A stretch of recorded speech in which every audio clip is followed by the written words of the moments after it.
కృష్ణా జిల్లా పామరు ప్రాంతంలో మోంతా తుఫాన్ ప్రభావం తీవ్రంగా కనిపిస్తోంది. పామరు మండలంలో భారీ గాలులు, వర్షాల కారణంగా విద్యుత్ స్తంభాలు నేలకూలిపోయాయి.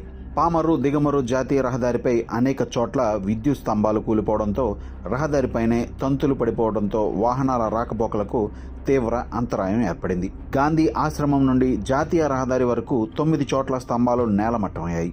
రోడ్లపై వేలాడుతున్న విద్యుత్ తీగల కారణంగా వాహనదారులు భయంతో ప్రయాణిస్తున్నారు.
తుఫాన్ కారణంగా విద్యుత్ సరఫరా నిలిచిపోవడంతో పామరు మండలంలోని పలు గ్రామాలు చీకటిలో మునిగిపోయాయి.